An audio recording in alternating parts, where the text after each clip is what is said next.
starting here in just a moment after we get some technical things figured out with this. The presentation's not till later anyways. It's not a huge deal, but just make sure you get yourself signed in, as I think most of you did. And past 6:30 already, so gonna get us working on the event. Refreshments are, oh yeah, refreshments are over by the clock on that side. We got, I believe, coffee, cookies, and tea. Nice to have everybody here. Okay. All right. Thank you everyone for taking the time to come out and talk tonight. Before I get into who we are, why we're here, I'd like to start things off with some general self-acknowledgements. Anyone in attendance who would like to acknowledge themselves as either an elected leader, a military official, community leader, or otherwise, just stand up and quickly introduce yourselves and who you are. It's going to have Jen's left, if that makes sense, but I don't see. Hi, I'm Glenn Hurst, City Council in Minden. I know. Yeah. You don't need to hear from me again. Well, might be a little thin on those kinds of self-acknowledgements on this crowd. That's okay. Thank you, Glenn. All right, thanks everybody. I'm Nathaniel Perigo. I'm the Western Iowa organizer with United Today, Stronger Tomorrow. We call it UTST, a lot easier to say in my opinion. I've had various jobs in this county over the last decade, but for most of the time I was a dealer in Council Bluffs at a casino.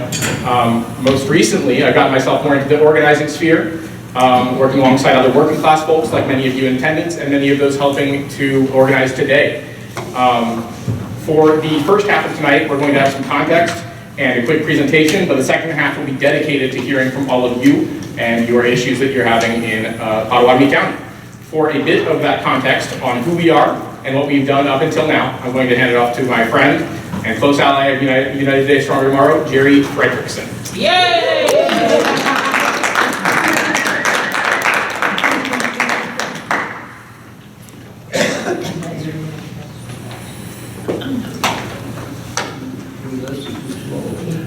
Again, my name is Jerry Fredrickson, and I am the Secretary of Concerned Citizens of Potawatomi County.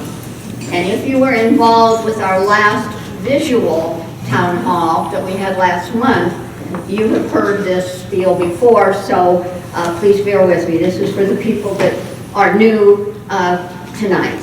I'm just going to explain briefly how United Today, Stronger Tomorrow, UTST, and CCPC, Concerned Citizens of Potawatomi County, became involved as a group and started our work together, became connected. Back in early November of 2021, United Today, Stronger Tomorrow texted Potawatomi County residents asking for input about how the Potawatomi County Board of Supervisors intended to spend COVID recovery funds, ARPA, to build a public health facility in Council Bluffs. I responded to this text and invited Dave Bushaw, Iowa UTST organizer, to a Concerned Citizens Potawatomi County Zoom meeting. This was the beginning of our alliance. Little did we know then what a strong relationship would be formed with UTST, CCPC, and our coalition. We began working together when the Potawatomi County Board of Supervisors approved the use of ARPA money to purchase Mount Crescent Ski Resort. UTST texting campaign found that 78.6% of Potawatomi County residents opposed using ARPA funds for this purchase. Because of UTST's contacts and resources, a Potawatomi County coalition grew, and the coalition, which included CCPC, decided to focus on the second round of ARPA funding, which was $9 million, coming to the county in June of 2022. The coalition, led by Dave and UTST, hosted a press conference at Bayless Park, sent a letter to the Board of Supervisors with 3 specific demands, and sponsored 3 town halls in Oakland, Avoca, and Council Bluffs. UTST conducted the Potawatomi County ARPA survey, in which residents could indicate spending priorities. More than 400 county residents took the survey. Members of the Potawatomi County Coalition analyzed and compiled the results and presented the findings to the board in July of 2022. There were several positive outcomes of our efforts, including the Board of Supervisors added a public speaking section to each meeting agenda. The coalition had an impact on the defeat of a controversial incumbent board member. Jeff Shudak, then the president of Western Iowa Labor Federation and a coalition member, ran for a seat on the Board of Supervisors in November of 2022. CCPC and other coalition members continue to this day to attend the Potawatomi County Board of Supervisors meetings to let them know we aren't going anywhere. And the Board of Supervisors set aside $1.5 million in ARPA funding to address small town needs in Potawatomi County. CCPC could never have accomplished these outcomes on our own without the tools and resources of UTST and the dedicated leadership of Dave Bouchaw.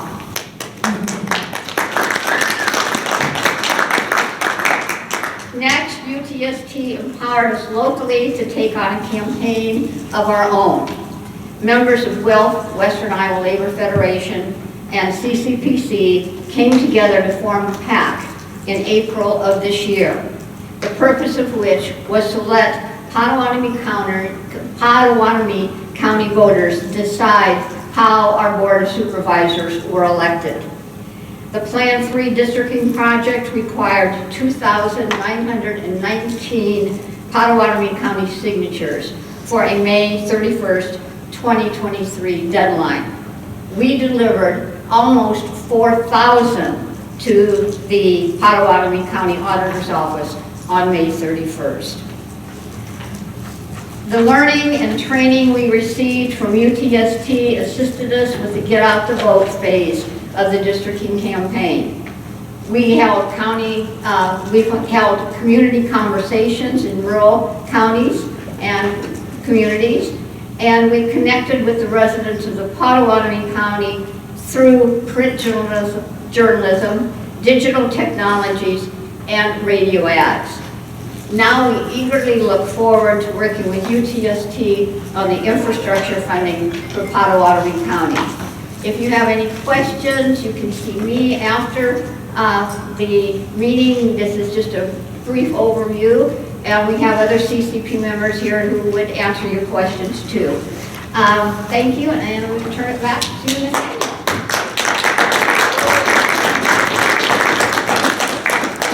Thank you very much, Jerry. So now that you know a little bit about our local background, let's get some ground rules down for today. They're pretty simple. Be respectful of everyone else here. We're here to listen and start the process on solving problems in the county, not creating new ones.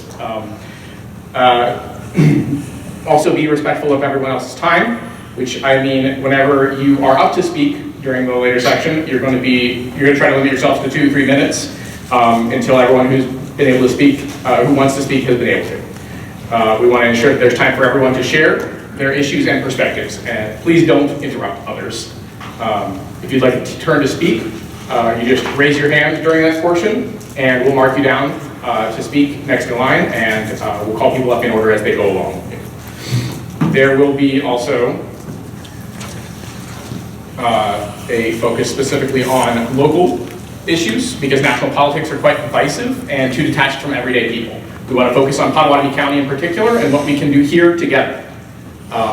As well, if you have any items that aren't specifically relevant to the conversation we're having today, but you'd still like to talk about them, you can set them aside and we can address them at the end, or possibly afterwards, depending on whether there is time for them. The same will go for Glenn if he wants to speak later. He'll speak later. Elected officials at the point, he's the only one here, so.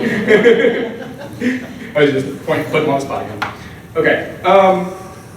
Before all of that, though, I do want to pass things off a little to Shauna Anderson to better describe specifically why we are here today.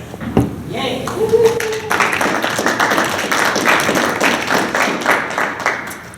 Okay, you guys, my name is Shauna. And first I just need to say that if I could be half of the activist as Jerry, I will die a happy woman because that woman is amazing. She makes things happen that it just blows my mind the way that that woman can make things happen.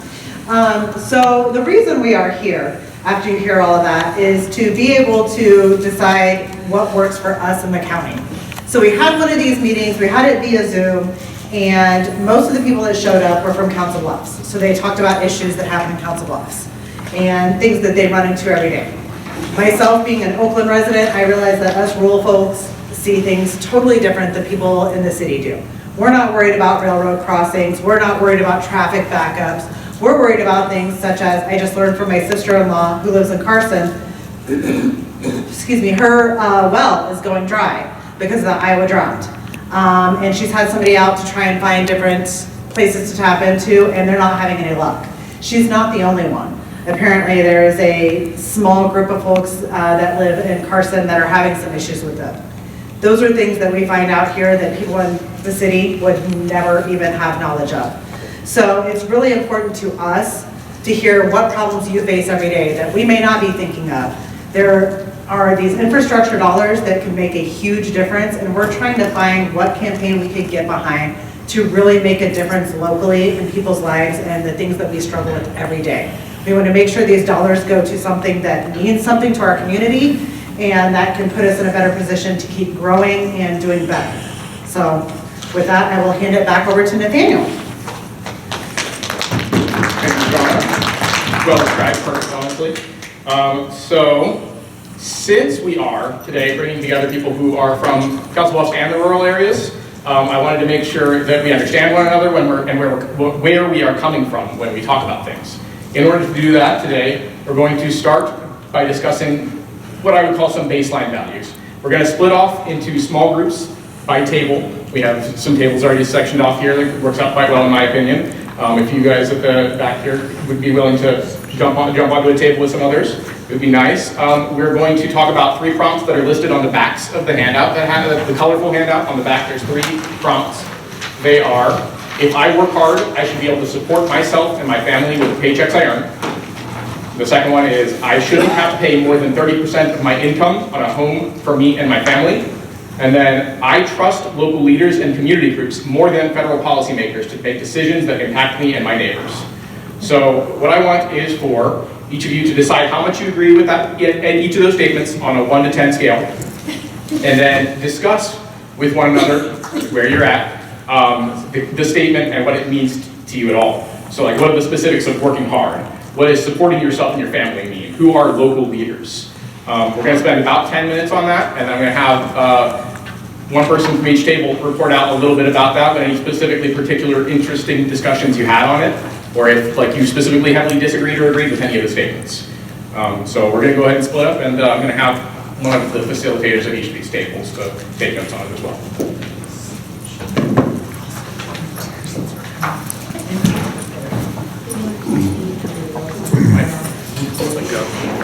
Here it is.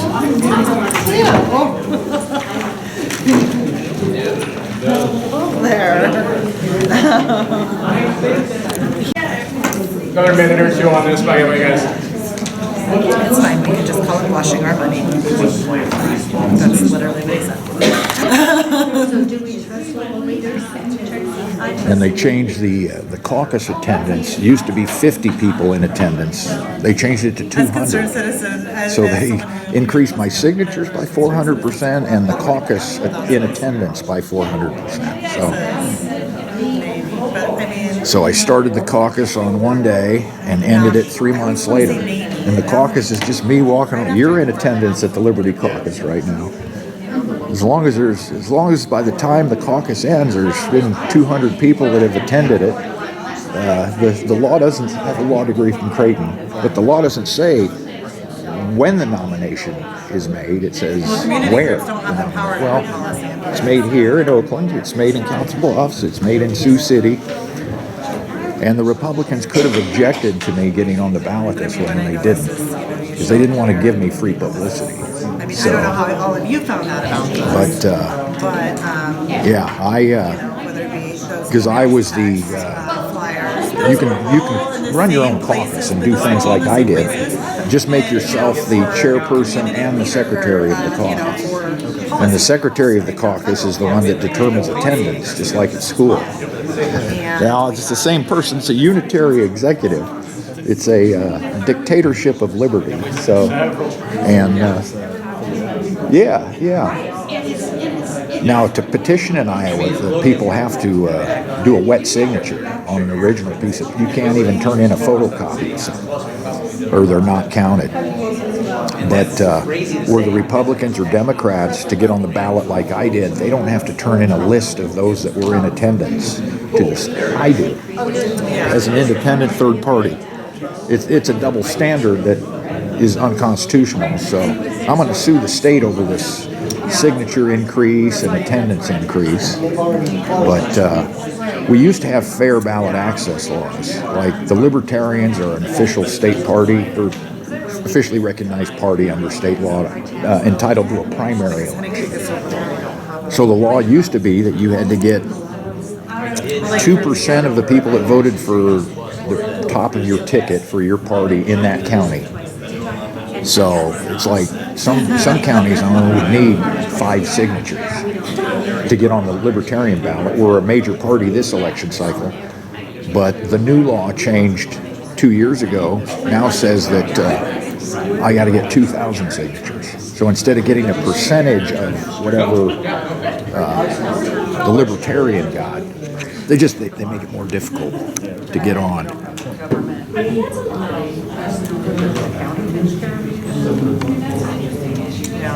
So I mean, it's probably a lot like late.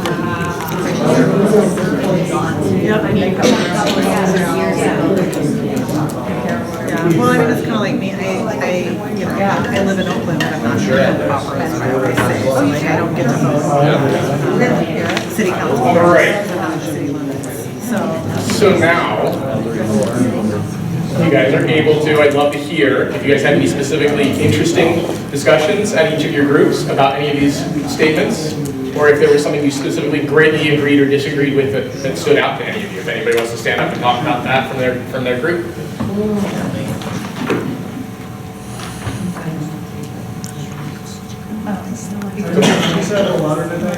Yeah. So I'm just trying to make sure I hear out from everybody, from each of these tables, if possible, about what any super interesting discussions you had, or if there was something you greatly disagreed or agreed with out of these statements, and what you had to say about it, anybody at the table. Okay, well, I can report out here real quick for this table. So we made it through all 3 of the questions. The first thing we were talking about was support for themselves and their family with paycheck that they earn. They said, there's a lot of problems with that. It starts with the fact that, you might get a job, it might pay okay, but they're not going to give you hours for full time. So then you have to seek elsewhere for health insurance, retirement benefits, elsewhere. The living wage, or the minimum wage of $7.25 just doesn't cut it. And even with a lot of jobs around here, some of the largest employers are the medical field, and then labor and service. There's not a lot of industry and manufacturing here. But even with that, with those jobs, it's a varying scale where if you're in the medical field, if you're a house cleaner, you might not necessarily make a living wage all the way up until you get to the rate of, if you're a doctor or something. Even some of the CNAs, I know I make more than my grandmother who's an EMT, Wow. as ridiculous as that is. And she's been in the field for 40 years. Wow. There's a large scale even when you're in these different industries. And then, it starts to affect things like healthcare. So you go on to, start considering, for some of your family that might need to go into assisted living and stuff like that. It sounds like from the state, if I'm understanding it right, the state doesn't even cover the full cost of Medicare. So then that has to be picked up locally by, I guess, the community. No, it's just written on. It's just written on. So there's that, and then with the housing, I shouldn't have to pay more than 30% of income for me and my family. It starts with the fact that housing is limited, so there's a limited market, and that's going to drive up the cost, which is going to dig into what we make. Starter homes nowadays aren't realistic. Some of the folks here at this table bought their first homes from $8,500 to $25,000 back in the day. Now, even me, I bought my little acreage for $36,000. It's jumped up to $90,000 now. But it's assessed for, and that was only 9 years ago. And a lot of the issue is that the ground itself is worth too much to build affordable housing. You know, they can build $1 million mansion there, and they're going to make more money out of it than they would affordable housing. The comment here was that the new affordable homes will be high rises. And then the last thing with local leaders, depends on the local groups and community leaders. There's not a lot of trust for the state legislators in Des Moines or federally. I think folks feel that they have more influence over their local folks than state and federal because the agendas at the state and federal level are not set by the local people, and that we just need to encourage more people to get out and support these local candidates that really are addressing their immediate concerns here because they live here. So that's the report out I got from this table. Thanks.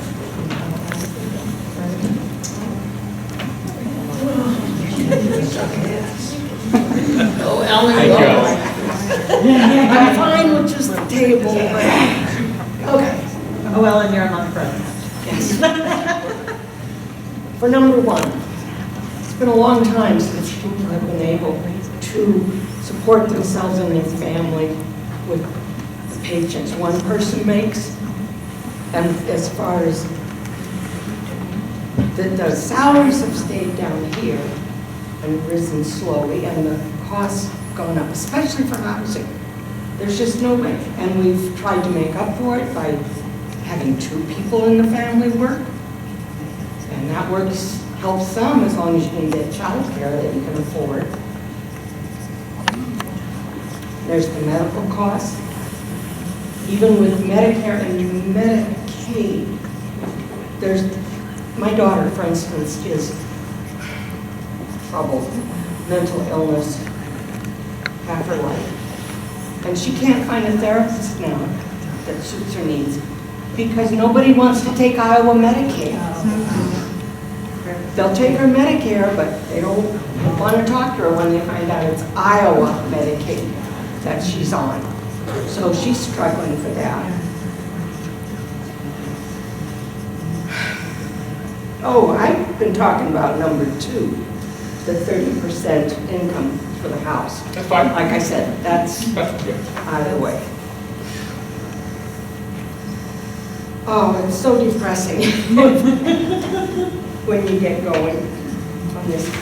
I trust local leaders. Local leaders don't listen to us, though they should. That's been our experience. Trainer leaders, not trusted. I don't even pay attention to them anymore because I know who they're listening to, not me and my type of people. Jan is a big volunteer in Oakland, and she tries to talk to the leaders in the town about issues, and they just kind of brush her off. And she's one of the people doing what they need done. They should listen to her if nobody else. We're just all very, very sad about the direction Iowa has taken over the last few decades. And we aren't sure what to do about it. I recommend, we finalized our big conversation here with an article by Art Cullen that came out recently. He's the Pulitzer Prize winning writer for the Storm Lake paper. And he pointed out that Iowa has the fastest growing cancer rate in the country right now. We are 4th among all the states for maternal deaths and infant deaths. And that's because we can't keep OBGYNs in the state anymore. The bad insurance payments and the abortion problems, that they don't know if they can do anything legally for their patients, so they just go to other states. Their hospitals are closing in the rural areas because there are no doctors there that will work in this state anymore. What else did he say? It was a very informative but depressing article that he wrote. Thank you, Ellen. He writes for the Iowa Writers Collaborative, which I suggest everybody sign up for. The big newspapers are laying off their writers because they don't want to pay them. And these writers are freelancing now, but someone has to pay their bills. And that's what the Iowa Writers Collaborative. Thank you. Thank you. Any particularly different thoughts from the other two tables we've got here? Thanks, Shirley. I am. I left around my mouth. So, kind of, a lot of the things that have been talked about were talked about at this table as well. But, on the number one, these fine folks here were talking about the Could I ask you to move so I can, volunteer at the, they volunteer at the Crescent Food Bank. my old ears aren't. And so I feel that, Richard. They volunteer at the Crescent Food Bank where you serve about 150 families a month. Did I write that note right? Yeah, so I mean, they've got a lot of people coming in there. So, and a lot of those people, whereas she said they don't like ask questions, they're gonna help you if you show up. But, a lot of those people are working. Some of those people are elderly. I think a lot of times when people think about folks that need a little assistance and stuff, they think it's somebody sitting at home not working. Some of these folks are elderly. They can't work anymore. They shouldn't have to work anymore. And so there's families, there's single moms, there are a ton of different people that are, coming and utilizing that help. And it's just, so they see day to day, the fact that numerous people are working and unable to just support themselves and their family. It was really interesting getting into the conversation about not having to pay more than 30% of my income on a home for me and my family, because I am not the money manager in our household, I'm the money spender, so I don't even know what percentage of our income goes to our home. That's probably sad. But as it was brought up to me that it used to be that was about the number that people would budget for, and that has changed through the years. And we talked a lot about the cost of housing. With me attending Board of Supervisors meetings, there's a new housing development that's getting ready to go in, and by the time you build a house on this land, you're looking at $600,000 on the low end for an acre lot. And they're deeming that as being affordable, and I don't know who that's affordable to. So, when we need workers to come in and we need affordable worker housing, that's a huge thing. Is that, we can't have families here to do the work that needs to be done if we don't have anybody or any place for them to live. And, they were talking about as well that they were kind of looking to downsize, a little older, ready to downsize and realizing like, wait, it's going to cost us more to downsize than to stay where we're at, which really kind of says a lot too. Especially when I think about the fact that, as we get ready to retire some year, our budget is going to be shrunk back. Like that's a retirement budget, right? So you downsize so that you can afford to live out your older years. And on the trusting local leaders and community groups more than federal policymakers, I think it was a very unanimous, like nobody's trusting anybody in charge of policy at this table, I feel like. And we did bring up the fact that as we've had this, that everybody had the same invite and way to find out about this meeting, and we have one policymaker here is all that showed up. So that, it was brought up that they have their own agendas, and that's what they're looking into instead of worrying more about the people and what's going on locally. Thanks, Rob.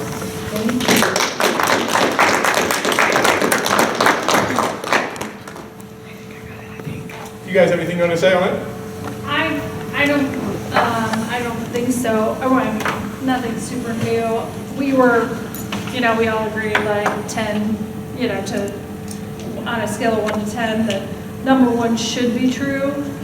Not so much anymore for all the reasons that everybody has already sort of talked about.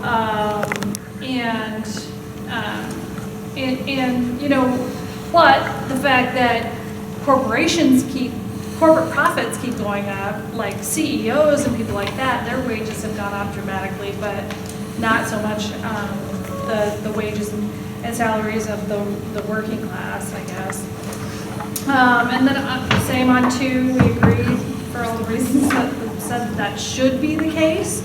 And that a lot of things are falling by the wayside because you really need that other 70% to save for retirement, to afford food and all the other things these days. But that portion of your income for housing keeps encroaching on that other stuff, which will eventually make it impossible for you to retire or retire with dignity. So, and then on 3, I think, again, I like. think we came to the conclusion that we trust the 2 hippies from UTST much more. The local folks or the federal folks, and thank you, Brian, for running for Congress all the time. Oh, you're welcome. You're welcome. That's Joel about made a it. point, it kind of depends. It depends. How do you define local leader, community groups? If you're talking about elected leaders, as we said, like, not a lot of them here tonight, you know, not a lot of them seem interested in feedback from the community. There's not a lot of accountability, even when they do make poor decisions. They just seem to get like reelected in perpetuity or something. And you know, it just is frustrating that there also seems to be a real correlation between the decisions that they make and their own personal, private, financial well-being. You know, that it just seems like a lot of our leaders are more motivated by their own enrichment or their own well-being than they are by what is good for the collective or for the county as a whole. So those are just some additions that we had in addition to everything that's been discussed. So. Thanks, Jen. So it does look like a lot of solid discussion was had on this. I was not so sure how much people would want to engage on these, and I'm happy to hear that people did want to talk about these kinds of things. I hope that with these responses you got to know your neighbors at these tables a little better as well. We have one more short bit before we start the main discussion about the meeting and hear about each of your issues. I'm going to have Brandon here talk about some of the information we've gathered off of surveys that we administered on local infrastructure priorities in the past. I hope it will give a little better idea of what discussions we will be looking at today in general. And here you go. Hi, my name is Brendan. I live in Council Bluffs. I've lived there for about 2.5 years. I just kind of got involved with UTST recently, just out of the interest of better governance in general. And so I'm just here to share some survey results that UTST collected over a couple of different surveys. One is an Iowa statewide poll about infrastructure issues, and then one was a Potawatomi County specific poll. I'll start with the Iowa stuff, which I think is a little bit less interesting than the local stuff because it's, it's more statewide. But the first question that was asked on this survey about infrastructure was, there's money that can be spent in your community, from the federal government for infrastructure needs, and it asked Iowans to rank what 3 areas they care about the most. And so the top 3 categories that Iowans overall were interested in was number 1, clean water, that got almost 2/3 of the vote. Number 2, roads and bridges. I think we all recognize that the roads can be pretty bad at times. They also are one of the worst states in terms of bridge, status. And then clean energy was rounding out the top 3 there, with a slight majority of the vote as well. In the second question of this statewide survey, the survey was asking how you would like infrastructure projects to improve the lives of workers.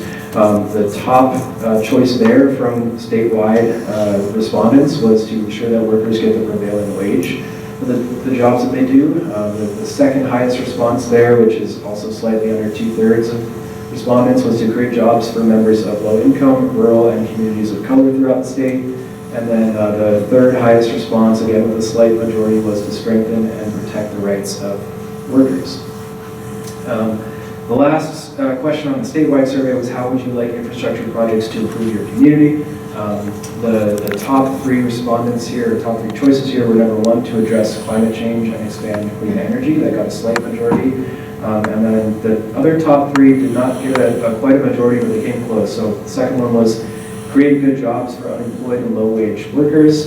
And then number 3 was strengthen the local economy, which is always very important. Moving into the Potawatomi County local poll, which I think is more interesting, like I said. There was a number of questions on this poll, but we're going to focus on the infrastructure question, and this was specifically a poll asking about how Potawatomi County could spend its ARPA dollars, or its COVID relief dollars.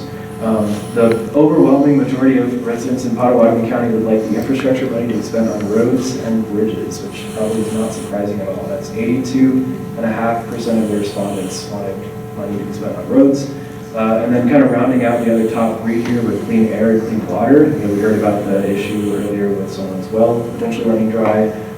Water is a very important resource for all of us. And then internet access rounds out the top three. Obviously, rural internet access can be a little bit difficult in some parts of the country. There is some money to be potentially spent on that if our leaders wanted to do that. So that kind of rounds out the poll data. I believe that is all of it. Yep. So I'll just turn it back over to Dave.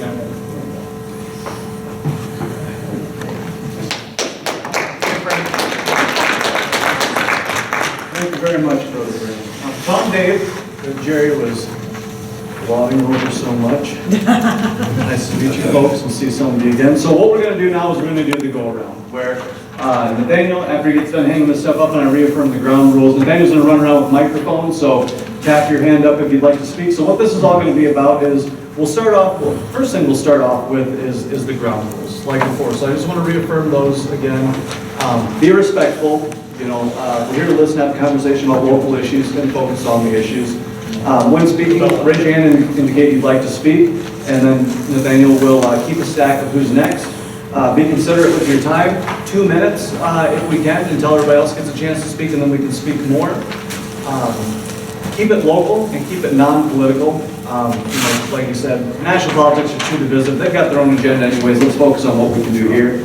And then a parking lot, where if there's items that we want to discuss that aren't relative to the hyperlocal issues, infrastructure issues, community issues, we can save those for the end. Or if there's, like you said, if there's anything that's brought up, for local elected officials, what we do is we say, if there's anything specifically to address that the community members said, we'll hold that until the end. Usually there's a couple elected leaders who like to get into fights with each other and start talking about levies and stuff. Nobody knows what that's talking about, so we'll wait on that. But just to start off here, when I find my notes again, here we go. So reflection on the survey results. What resonates here and what's missing? I'm going to hand this off to Nathaniel.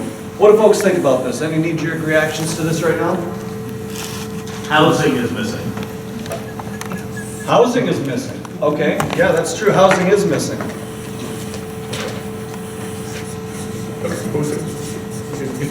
Either me or him or everyone. It was. Oh, I take over your. Oh, you're. No, You you go ahead and do it.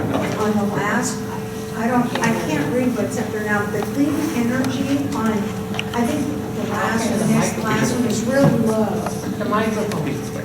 The clean energy was really low. I was surprised it was that low, and I thought at a different page that clean energy or something was higher. I don't know if I'm missing that or. No, it seems. And I thought maybe it was incongruent. It seems to stay in the house, but it's not green. State and county. And it does surprise me on that one where the clean energy was so low. Do you have thoughts on priorities for clean energy? Yeah, that it should be higher. Hey, I am from rural Iowa.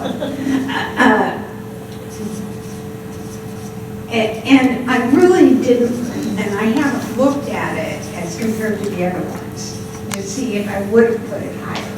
But it just stuck out at me that it was, I'm thinking of Al Gore. Sure. Thank you for sharing. Any other reactions to first impression reactions to these survey numbers? Because just to reaffirm, that we've got the state level and we've got the county level presentations that we're giving you, right, Brandon? I will encourage other people to talk. So on our way here, Chris and I were kind of chatting about when it comes to the clean air and water. We were talking about the different things that run off into our water. We have crop fields, so what kind of pesticides and stuff are running off in the water, and then Chris brought up as well, like from the hog farms and stuff, is that, which we've seen that it has been an issue in Iowa, like what is running off into our water when it comes to the excrement of the animals maybe running off, for lack of a better way to say that politely, coming off into the water and causing some water issues. And, you know, when we look at that, we are curious for the two of us as to, you know, is there something available in these plans to help some of us that live out here really test our water and see about the safety of our well water and what we are drinking. Thanks, Sean. I got a question for some folks, because I think we got some older folks here in the room. I'll hedge a bet anyways that we do. We had Labor Day a couple weeks ago. Every single major body of public access water in the state of Iowa was closed and shut down due to pollution. How many of you remember that happening when you were a kid, when they said you can't swim, you can't fish in this water at your own risk? And show hands, anybody remember this happening all the time? No? They didn't test the water then either. That's the point. All right, that's You did go around La Pond, A lot okay? of pond, and I swam in a lot of pond farms. Sure. Farm ponds. And what I do know is we knew there was a lot of runoff in those ponds, Sure. but we didn't care. And a lot, you know, and I wanted to mention, I've been talking to a lot of people my age, because I'm of the older age, that are now getting Parkinson's.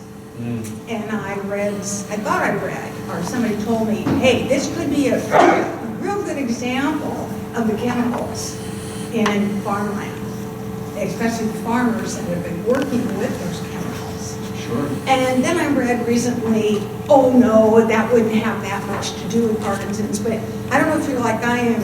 I look up something on the internet to find out, can I use this, is it good? And I hear, and I read, oh yeah, you can use it, you can use it. Then I read, you can't use it, you can't, don't use it, don't use it. So I don't know what that answer is, but I suspect it's not good. I suspect it's not good either. I mean, there was a big lawsuit a number of years ago, maybe Glenn knows about that, with the, what is it, 40% of, or what is it, exposure not to glyphosate can increase your chance of non-Hodgkin's lymphoma by 40%. So yeah, there's definitely issues with our water. Okay, I got one right here. Yeah. I'd like to piggyback on what Sean has said. It's not just the runoff from the hog lots. It's the chemicals we're putting into the ground, and that we're not monitoring the buffers.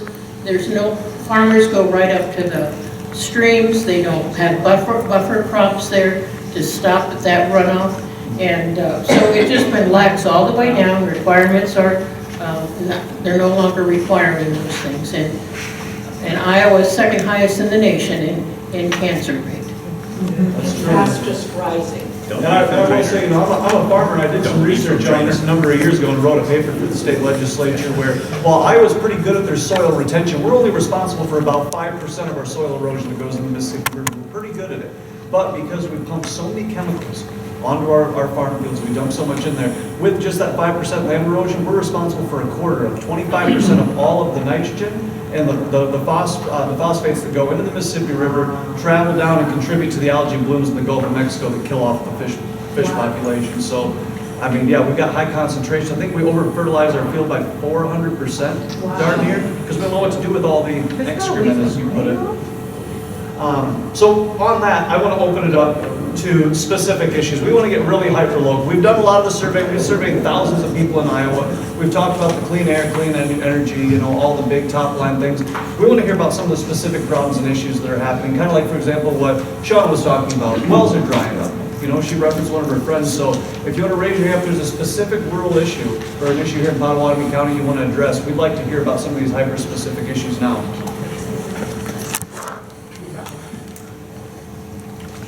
There's a well drying up the hill from where I live, like 310th Street, somebody's house, the well went dry. For those of you that aren't aware, they're worried about the well field in Avoca going dry. And so they're running a water pipe all the way into Council Bluffs now. So the reason I know is because it's going onto the end of my driveway and I signed an easement for it. But there's a lot of them that aren't signing an easement for it because they're worried about having to work on the pipe and digging up their cornfields or whatever. But there's money here, somebody's working on a project at least to try to make sure that there's still a water supply at least up to the Avoca area. And we can hook up to it if we want to. My neighbor's hooking up to it. But, you know, it's not going to come this far east. It's going to go, you know, or that's going across the field as much as they can to avoid easements. Sure, sure. Yeah, Don. There's some good information for you that the rural water is there at Oakland. They just got done with $1 million riffle dam. And that riffle dam is in effect.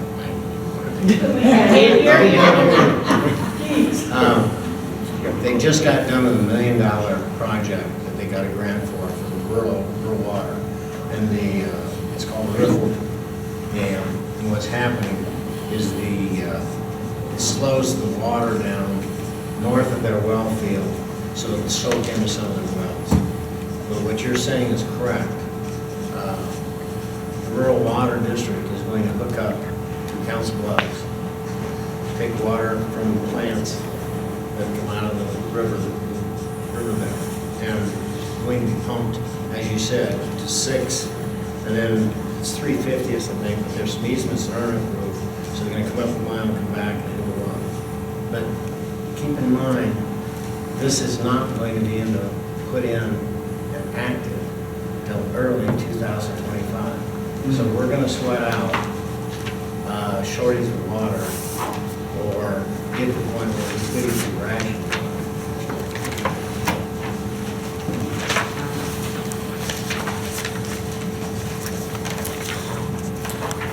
It really bothers me when I drive on Highway 92 into Council Bluffs from Trainer, and I see that housing addition by the Living Hope Church there, and they have the water sprinklers on. I drive by. Trainer's in a drought. You can't run water for a certain period of time. And their grass is all luxuriously green. Just burns the shit out of it. Wasted.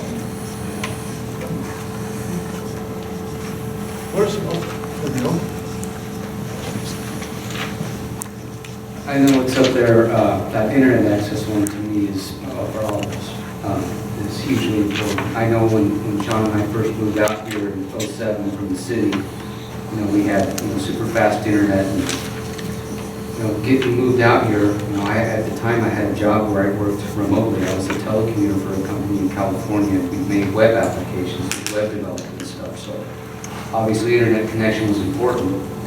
And the only thing we could really get up here at that time in July of '07 that was decent speed was Wildwood satellite internet service. Right. So if you've been through that, we had that for probably 2 or 3 years because there was nothing better. And then finally Frontier got DSL access, which was a lot better, but it was just really, really unreliable. I was always the guy that called in and say, hey, you've got an outage. And then we had Western Iowa Wireless with Chris and those guys, and we had those for, I think, about 10 years we had that. So, we've had this progressive step up over the years, and then finally, and unfortunately, we got Starlink, which the service is great, but the owner is not. But anyways, I think a lot of the ARPA money and this stuff is starting to roll in here, because I don't know if you guys got all the mailers or whatever in the mail for getting fiber put to your house. Like that came last year. That's what they're laying right now. Yes. We're watching them moving down. Yeah, you can see it down 6. Digging fiber. Yeah. So I was so anxious because they started out a Trainer and they came down 300 and then they turned east. Or west rather, and went towards Council Bluffs. But they're gradually coming back the other way now. So it's finally happening for us in the rural area to get fast, high-speed internet at an affordable rate. So the things I didn't talk about with all of these services over the years is how much it's cost. It's double what it is in the city for 1/5, 1/2, 1/10 of the speeds. It's crazy. And we'll finally be able to have fiber next year whenever they install it. It'll be at probably half the price of what we're paying now, $60 a month, which is amazing because we're used to paying over $100 for internet. And one of the things I hope rural Iowa gets with internet access and these types of things is also education and training. Like, it's amazing what the internet can do for people, but there's a lot of people that don't understand. Older. I think about my parents. Like, I've had to help them every step of the way with everything, and if they didn't have me to help understand some of this stuff, I don't know how that would happen. So I hope that there's, money for education and training and, how to, get on the internet, you know what I mean? Back in the days, it was AOL and the discs, and that's how people got on the internet, but. You want to help me? But no, that's a. I want to do a quick show of hands here real quick. How many people themselves or know someone that has poor internet access? Ours is better now. Poor internet access. Either you don't have it or you have poor, you know someone that doesn't have it. Quite a few people in here. So let me give you a quick example of what this kind of community organizing that we do can accomplish. Because sometimes people come to these meetings and they leave and they're like, what the hell was that for? We just sat and talked for a little bit. Well, it was actually a little over a year ago. It was October of 2022. Brother Abbott from the Communication Workers of America, CWA union, here in Iowa called me. And he said, Dave, there's $100 million up for grabs for broadband internet, and Iowa is not applying for it. 48 states applied for it. Everybody except for Iowa and the state of Florida applied for it. He said, what can we do? So we started a campaign, and over the course of, I think it was 3-4 days, we targeted the Chief Information Officer of Iowa, who is in charge of simply sending a letter of intent to the federal government. It's just saying, we are going to apply for this. That's all they had to do. We got, what was it? I think it was 70 or 80 different letters that were sent in over the last 4 days. And on the very last day, we got them to apply for that $100 million. So I think that's why we're seeing a lot of these installation plans going through the fiber plans, is because community organizing delivered $100 million to Iowa for this broadband expansion that otherwise would not have come, the same way as our governor and other state apparatuses have rejected so many other buckets of money from the federal government. So thank you for sharing that. That's a big issue. Thank you. Thank you guys, for doing something about it. We just want to help guide it. We don't have to keep it just to climate. If there's other issues, if it's housing, if it's job security, if it's how the hell do we keep young folks here in this county? I want to hear from, Glenn. Sure, I'm not sure which hat to wear while I'm here. I'm a rural physician, as some of you know, as well as city council for Minden. Honestly, I came here today as an individual citizen because I think there are things that I care about and want to see done. And public health for me is a big one. Part of that has to do with the work that I do as one of the only rural physicians in this county. There's one other who actually lives in Council Bluffs and comes out to Oakland. But otherwise, that's it for rural physicians in a county that's the second largest county in the state. So, there's a real problem in how do people access health care, and roads is part of that, right? I see roads dollar as public health dollars. Transportation is a huge issue, not just having a road, but how do you get on that road? You got to get on that road to get to your doctor's office. You got to get on that road to get to your job. But you got to get on that road to get your ID card, right? So that you can get a job, and your social security card so you can get a job. And there are a lot of barriers to just getting the paperwork done to be a legitimate participating citizen in this country. And then when you add being rural and you add having any deficits in your life, whether it's Ellen brought up a child with mental health issues. I had a child with mental health issues as well. I've tried to help him get his state ID. It's insane. It's insane. No wonder he has mental health issues. And that was just one day of me taking the whole day off to try to help him get a state ID.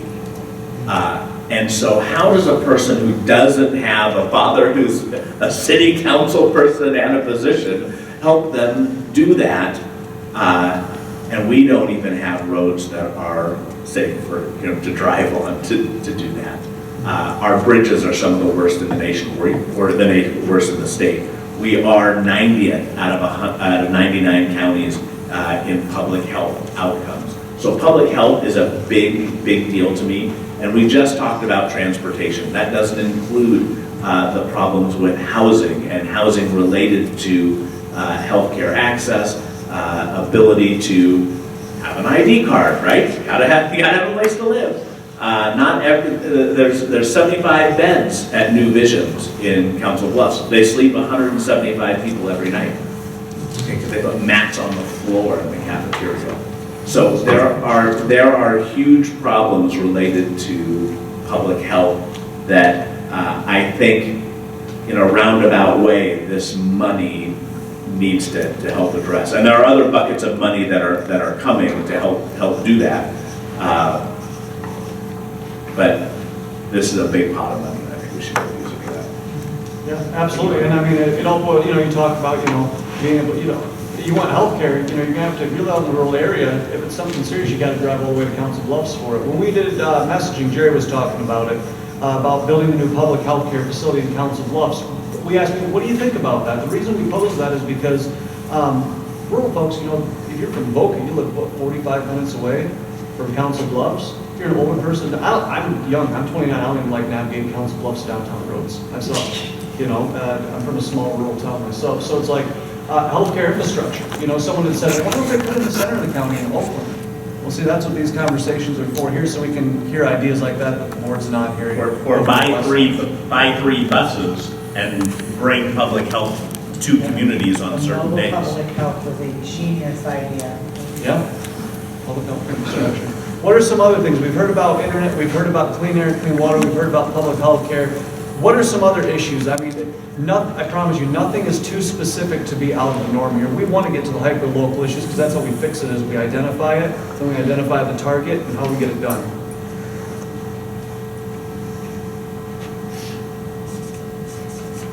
Things must be great.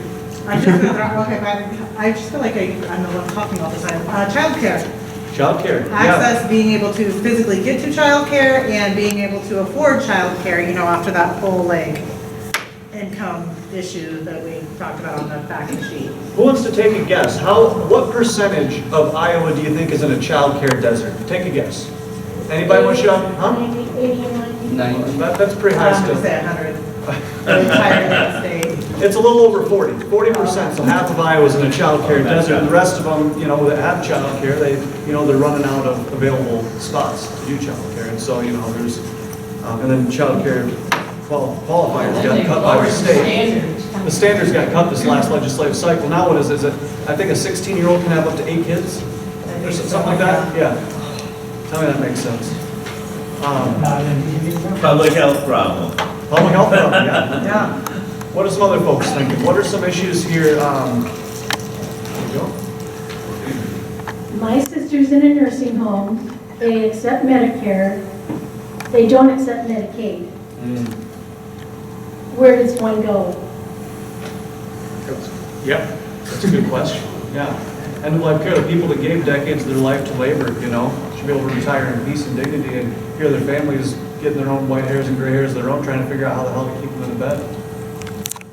Other thoughts?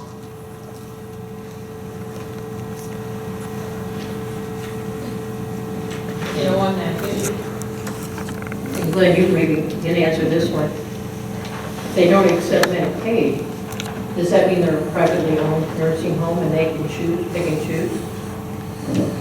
So the nursing home can choose to be a participating member of Medicaid or Medicare even. And Medicare Medicare is the federal program for seniors and disabled. Medicaid is state program for low-income women with children. So Medicare doesn't pay for long-term care; they pay for skilled care. And so skilled care is like 90 days after you're in the hospital, they'll help you. After that, you need a long-term care payer. Medicaid pays long-term. You have to spend everything out of your pocket and everything that you've saved up as a family in order to qualify for Medicaid. But then there's Medicare Advantage, which are these private plans, which often, those are Medicare, that's the federal program, that this private company is going to cover some lives for them. and they will not have long-term care either. So you might have like, or they might have a little long-term care. It can be a little different, but it's, you know, my answer to that question, how do we help your mom? A single payer system in this country, right? Medicare for all. I want to practice more hyper-local, or even more bring it on back home kind of stuff. So how many people know what a heat pump is? Oh gosh, way more than I do. I had no idea what it was the first time I heard about it. So under this money, there's all these $5 billion that are coming in, VIL, IRA, CHIPS and Science Act, all this. There's also rebates that can be applied right directly into your home. You know, depending on where you fall in the poverty level, what percentage below the poverty level you fall, you can get almost up to 100% rebate on applications such as heat pumps, new stoves, refrigerators, energy efficiency upgrades to your windows and insulation, your houses and stuff. You get even if you're on, like, if you use Mid-American for your power company, like, check their website periodically because they have all kinds of rebates. When my propane hot water heater died, I switched to a hybrid electric heat pump one, and there was like a $1,500 rebate. Yeah. And paid for the whole thing.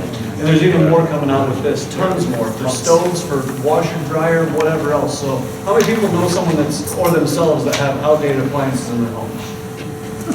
Yeah? Yeah, half of my water heater works. I have about 8 units without water.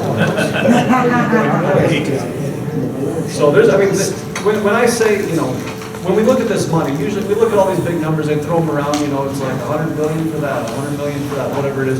It's hard for us to understand until we actually talk about what the meat and potatoes are of this money and what we can do. And when you look at this, I mean, the way that it's been described to us from folks with the federal administration is think about what you need and really expand and broaden that to, you know, there's so many opportunities that we might not even think of with this. So I want to hear some more issues. What are some more things locally that are affecting people in their home, in their neighborhood even, maybe? Separating sewer and runoff, rainwater runoff. Separating it. What do you mean by that, Glenn? So a lot of communities that processing wastewater that and most have been doing it, and most are kind of still in the process because it's very expensive. In that you're separating your city's sewage system from the rainwater runoff system. And that's a storm sewers. Yeah, right. That's a very expensive proposition for most communities. I know that updating that infrastructure, Trainer right now has a multi-million-dollar expense that they're going to be facing, and there's just not going to be a tax base that can pay for that. But they're required to have it done, right? So this is perhaps an opportunity for some of that money. Our community got $125,000. All the towns in Iowa got $125,000 out of that 1.5 million. And it was put towards projects like our project is a water main project in Minden. I'm assuming Trainers is probably going towards their water project as well. I wonder why, because Trainer they put a new access road coming right off of 300th out to the sewage ponds. I'd imagine it's that. Yeah. Right, but like you said, tax base just isn't there to maybe cover it, so, you know, that's where we've got this money. You know, there's so much, and the thing is there's not one group that's going to be able to tackle this and understand the whole thing. Even when we worked on ARPA with UTST, the American Rescue Plan Act, we didn't work on the whole dang bill that came out. That would have been insane. We focused on one specific item of it, and it was the state and local fiscal recovery fund plan. And that was all the money that the states and localities got. That's the reason, that's because a lot of the other organizations nationally shut down, and we were just the Rough Riders. There was just 4 of us out there that were like, okay, what can we do with this? You know, how can we help people get this implemented? Not one group's gonna be able to understand this, not community organizing, not labor, not elected officials. So we gotta work together to see what grant opportunities there are. And it's just like what Glenn said right there. We're building a project, there's a capital project going on. Don't really know if we're gonna be able to afford all of it. So are there opportunities to apply for a grant to offset the cost of that new, obviously, clean energy initiative or clean water initiative in the area? Nathaniel, how much time we got left in this section? I think we're pretty much done. I want to throw one thing out there as you're talking about the grants. What I've been told as a city council person, and again, I'm being told by city council people who have as little experience at city council as I do, that we have trouble qualifying for grants in some of our communities because we don't have enough low-income people in our community. Our average median income is like $52,000 a household, which prices us out of qualifying for grants. That sounds too simple to be true, in my opinion. I agree, but, so we either have people who are not interested in writing the grant, I think we have a lack of people that know how to write the grants. It's exactly that. Very true. Probably a big part. It's exactly what Jeff said. Potawatomi County does not have its own established grant writer. They use people in certain departments that know how to write grants. And that, just imagine, Potawatomi County is the second largest county in the state of Iowa. Think of the small county, my home county of Fayette County, where the whole county has 25,000 people. Or Marshall County, it's got 31,000 people. I just had a town hall there a couple weeks ago. They don't have a grant writer either. They rely on a nonprofit C3 entity in the county to do all their grant writing, and they can only do what their capacity allows them. So that's the big problem there. I have something to say about grant writing. Okay. As we're discussing this, the thing about it, is anyone here familiar with Woodbine, Iowa, and the Houstons and the money that they gave to Woodbine to hire a grant writer and what that grant writer has done for Woodbine? No, please, Nathaniel, can you give her a microphone? And this sounds important. yeah, it is. I'm from Dunlap. I know Todd Houston. You might be familiar with one of the more recent, with New Style, all the apartments out of Omaha. He and his sister, a little over 20 years ago, came to Omaha, went to Omaha, and flipped a house. From there, they went down to the old market, and they were given basically by the city that block in the old market that's called, it's a big block. He sold it, I don't know how many years ago, for around 20 million. They were the old, Tip-top building, yeah, the old buildings that nobody wanted. And the city didn't want to take them down. So what I heard, and I don't know this for sure, I heard Todd and Tammy bought the first big building for $1 from the city. But they had to put up all their own money in order to go in and refurbish the whole thing and make these beautiful apartments. I'm not saying they were cheap, but they did, part of the deal, the city said they had to have Section 8, so many Section 8s. Todd and Tammy have given a lot of money back to Omaha in different ways. And then they went to Woodbine over 20 years ago and started putting in wonderful restaurants and coffee houses. One of the couple I met 6 years ago or so who had a coffee house, very nice coffee house in Woodbine, said to me, well, we couldn't do this if it wasn't for Todd and Tammy because they're subsidizing this. They're taking all the millions that they've made and they're giving it back. So they did. I was told by my brother, who's a friend of Todd's, that around 20 years ago, Todd gave the city of Woodbine, population, under 2,000, $1 million. And part of that was to hire this grant writer. One of the things that the grant, and has anybody been in downtown Woodbine and looked at it? There's artwork all over the place. And wonderful stores, and a lot of that is the Houstons who did that. And one thing I know, because I was told this, I worked with a woman who was originally from Woodbine. She'd go to Woodbine a lot, talk to people. A friend of hers had a home that, 15 years ago, maybe, I don't remember how much this home cost, it was $50,000 or whatever, got a grant through the grant writer to put $25,000 worth into that home to remodel the home. So that these homes in Woodbine that needed help got help. So what I'm thinking, and I was a fundraiser, a big fundraiser for the American Heart Association 30 years ago plus, and I'm thinking you go to people in these towns that have money, and you tell them this is what we'd like to do, and we'd like to have you on our committee to do this. And they start raising money and soliciting money. These people have money to give away. They want to give it away. I learned that 101 fundraising. And so that's just an idea. I don't know if this is the group who wants to do that, but it certainly is there. Thank you for sharing. As you can hear, the impact that grant writers can have on a community, and that's something that we're really talking about with some of our national partners is how do we get, people that can help communities, rural communities, negotiate and navigate these funds.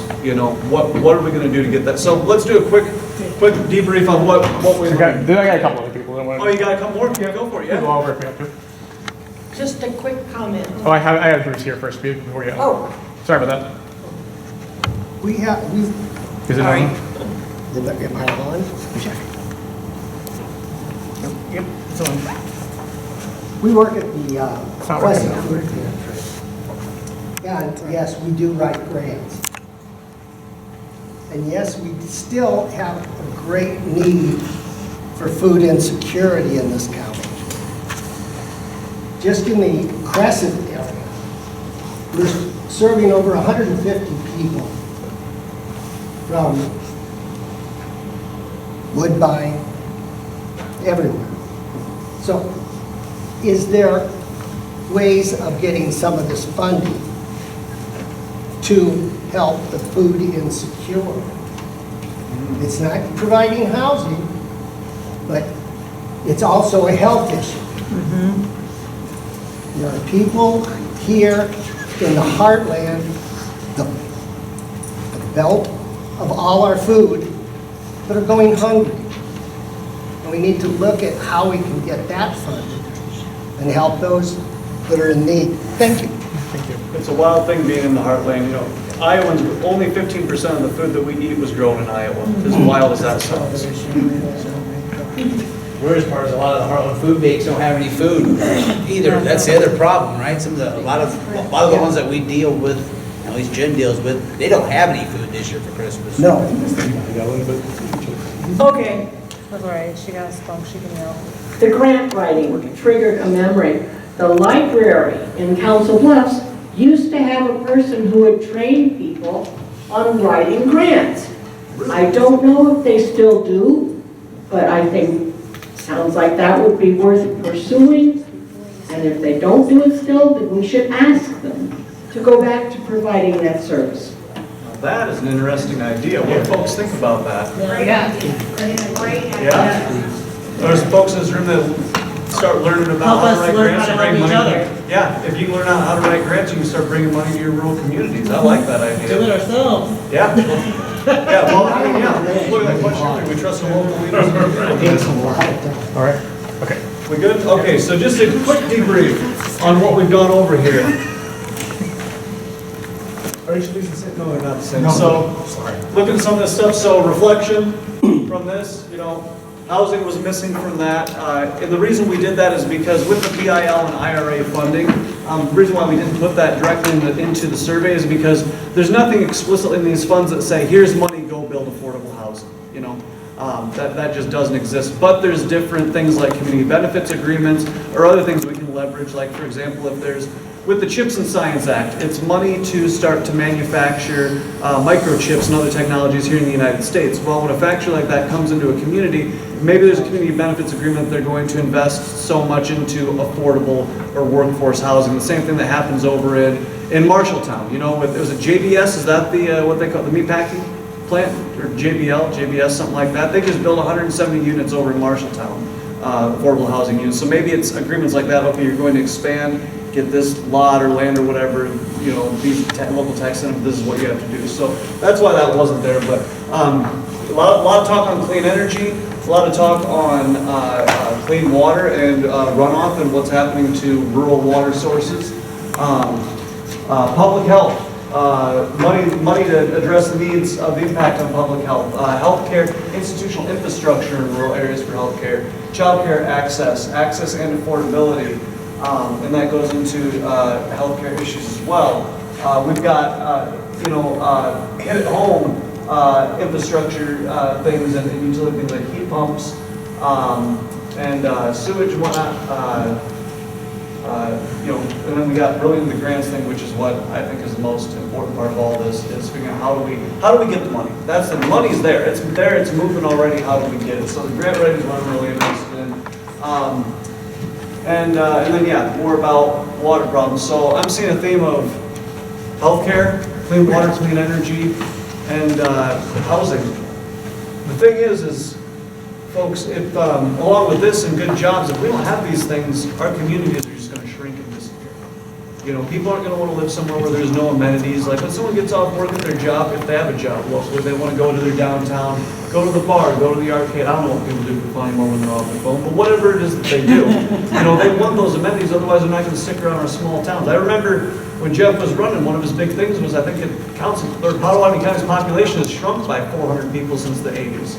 We ain't growing, and you can see why, because if we have all these issues that are built up, people aren't going to want to come in with their jobs, they're not going to come in and create new manufacturing and industry, and then there's no opportunity for folks to stay here and keep building up on that community. So with that, I'm going to pass it off to Lisa to talk about what do we do next, where we go from here. Thank you. What do we do next? Well, we can stay in touch with UTST. They're good about sending out emails and texts. You can follow Concerned Citizens on Facebook. Doug, who is our writer up here, he and I co-chair the Concerned Citizens of Potawatomi County. We do meet, and if you would like, you could give us your email and we can invite you to our meetings, and they're all virtual. The other thing you can do is go to your Board of Supervisors meetings. They're held Tuesday mornings, 10 a.m., second floor of the courthouse.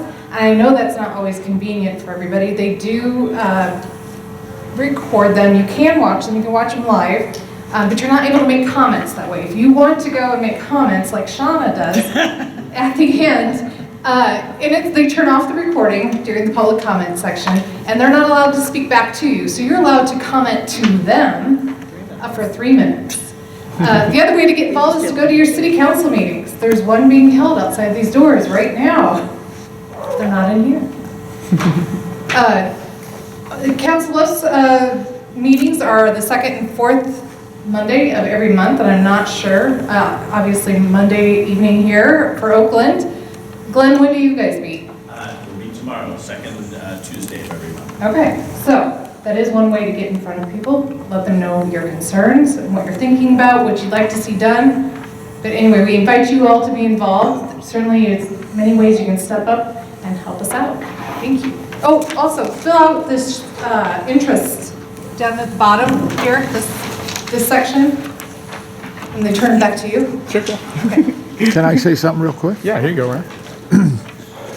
And any of you that want to run for public office, as I continue to do, in Iowa, thankfully, there's no filing fee to run for public office. So you just have to get a certain number of signatures. So I know Linda was in the state legislature, so she knows all about that process. But I just invite you to do a little bit more than just come to these meetings. If you get your name on the ballot, it amplifies your voice and your vote. So thank you. Thank you, Ryan. You're welcome. Okay.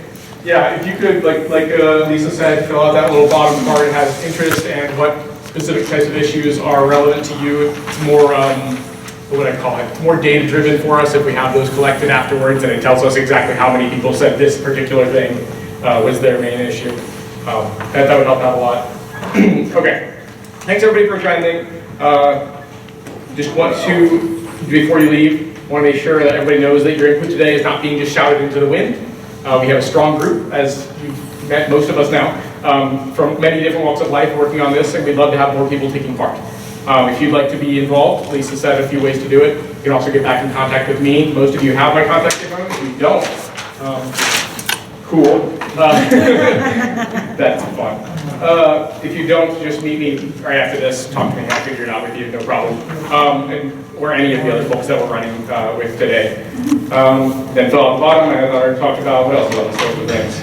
We're looking to come together as a larger group like this on a more regular basis to discuss how to get to work on these issues that we posed today, instead of just talking about what the issues are, finding solutions to those issues and what our steps forward need to be. We're going to try to make that happen. We'll get that scheduled and worked on very soon. Keep everybody in the loop on that. Your voices are being heard, and they will continue to be heard. Thank you, and good night.